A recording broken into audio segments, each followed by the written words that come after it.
once I knew we were making this movie, I kind of stayed away from all things monster because I didn't want to be tempted to copy anything. But maybe now we should go back and binge it. Yeah. Look!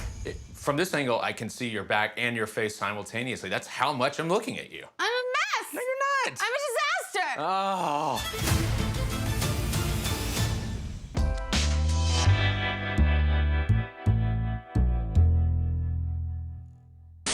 You two have great chemistry in this, but I imagine the intense makeup being a bit of a challenge for both of you. Melissa, how do you maintain the meet-cute energy when across from what looks like a monster? I thought he looked hot, honestly. It wasn't hard for me at all. Well, He's a really good actor. And Tommy, I've been a big fan of yours since Casual, and a lot of your great acting comes from the smaller moments, whether it's a small, like a subtle look or even a facial tick. Here you're completely covered head to toe in makeup. How do you still get those emotional moments across to the audience? I love that question. There's a couple of things. That prosthetic is so well made by Dave Anderson that it matches all of my crow's feet and rink. You know, I move, it moves, and I was a little nervous about that, but I didn't have to think too much about that once I got that apparatus on and thought, oh, I can. And what I love about Caroline's approach to this is that, like, I do like to play small. There's plenty of big stuff that Monster gets to do, but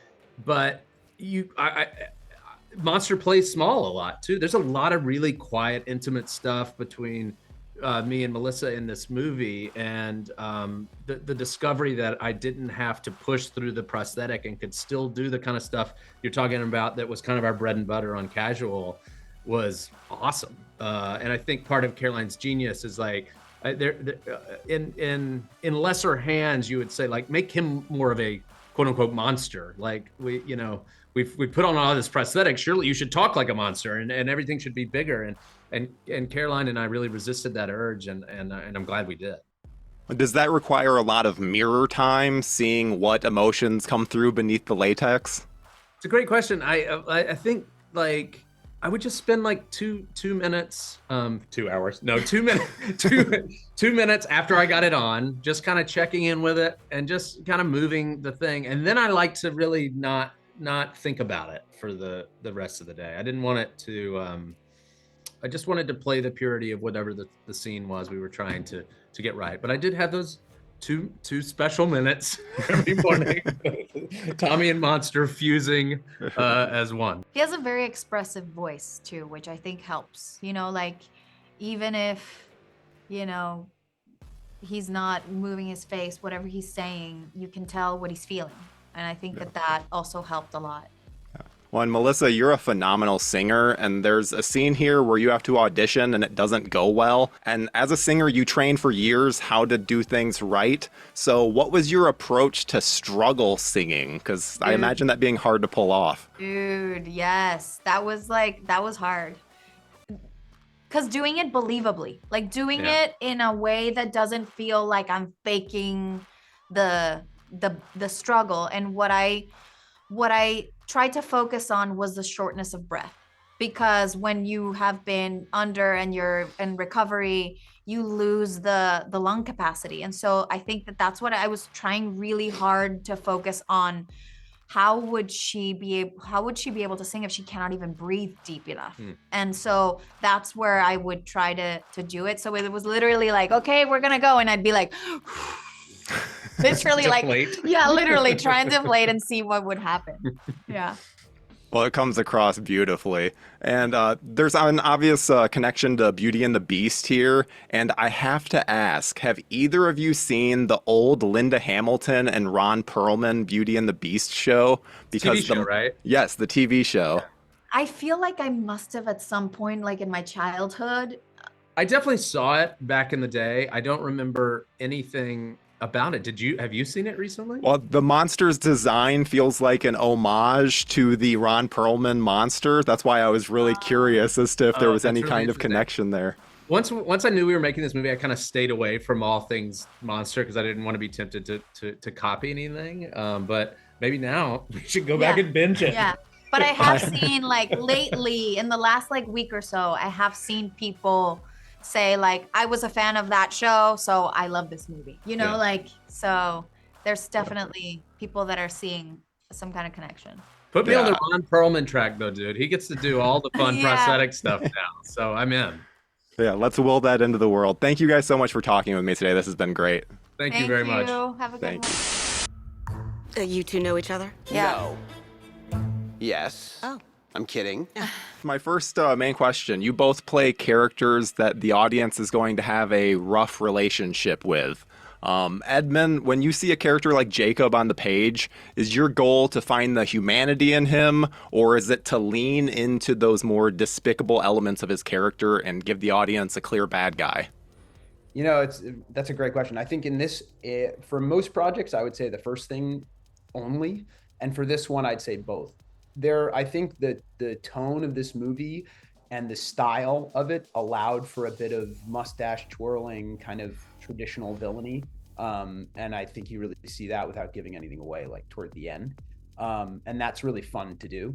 But there had to be, and there was a lot of investigation for me and with Caroline about into who this guy is and why he's doing what he's doing, and not just, you know, sort of wreaking havoc in other people's lives for no reason.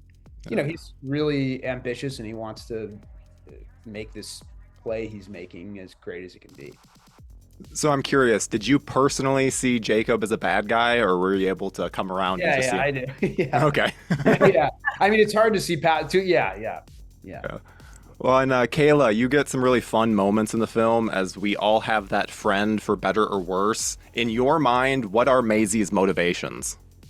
I think Maisie, funny enough, wants to be seen. I think for her, the idea of being delicate and soft and having that in her, I think that's really where her heart is, but it's veiled with a fur coat and hair and volume and so much that she's kind of distracting from her heart, even though that's what I think she really wants. And I think, you know, of course, in talking about finding the humanity in her, and I don't want to give anything away, but I had to track that and think about who might be able to see her in a different way.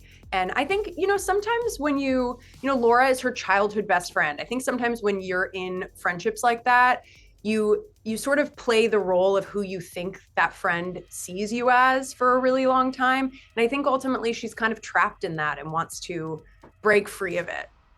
Yeah.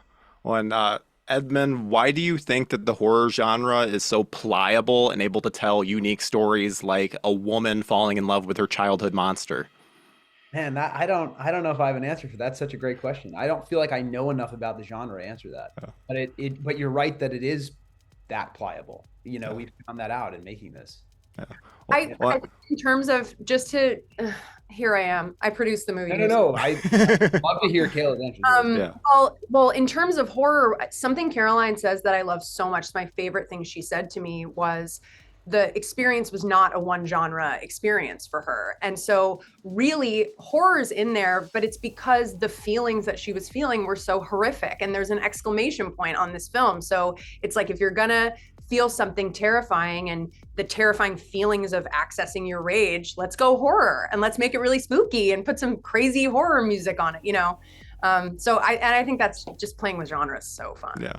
Yeah. I mean, making this movie and watching it as well, seeing its final form has taught me so much about genre, you know, because it felt like in the making of it, a lot of the time that we were making a rom-com, and we were, but a lot of the scenes felt that way. And then, you know, the genre through music and things in post-production shifts throughout the movie. Yeah. When with it being so genre bending, I've had a hard time describing this film to people, as it's not a musical, but it's got music elements. It's not a strict rom-com, yet there's obviously romance and comedy. How would you describe this film to someone? I want Edmund's answer. Yeah, I mean, I usually lean on the rom-com. I say it's like a traditional rom-com with elements of horror. That if I have to like give it, you know, an 80-20, you know what I mean? Yeah. Yeah. No, I think that's perfectly. That's a great answer. Too. I left that out with the musical, which is so important. Yeah. Yeah. Well, that's yeah, rom-drom. There you go. Well, that's all the time I have with you. Thank you guys so much for talking to me today. This has been great. Yeah. Thank you, Tyler. Thank you. I really enjoyed your film. So I have to ask, what made you want to tell the story of your monster as your first feature movie? Well, I feel like the first feature, you can either play it safe or really take massive swings. And I decided to take really big swings and, something loud and proud. And also that's the beauty of independent filmmaking. Like it's the best place to experiment. And I really wanted to experiment with my first feature. And also the other part of it, I thought for a first feature, it might be good to really draw on a very personal experience. And because that's going to feel the best to me and feel the most truthful and authentic when I'm presenting my voice to the world for the first time.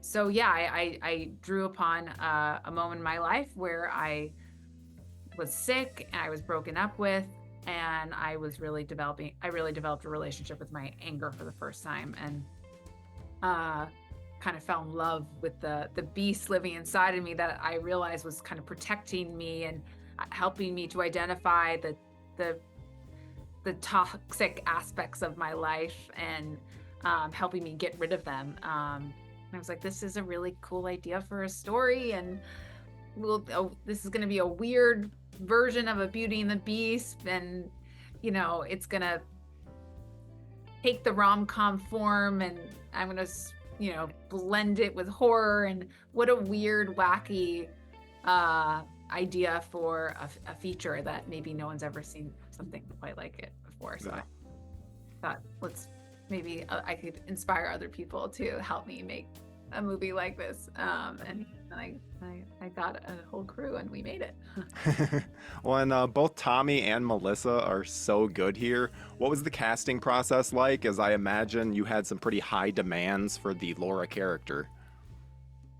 Well, there's so many things to take into consideration when you are casting a lead for a small feature. Like you have, marketability and, financing. There's so many people, there's lots more people involved. But Melissa was just so appealing about her that she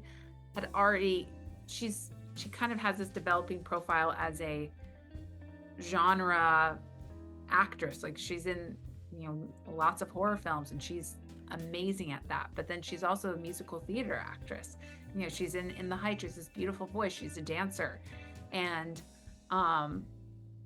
so she had she fit the role. But then to incentivize a bigger actress to do a small indie film, you have to pitch them. And I thought this could be a really cool project for her because she knows horror, she knows musical theater, but I haven't really seen her do romantic comedy. So maybe that would be an exciting new challenge for her.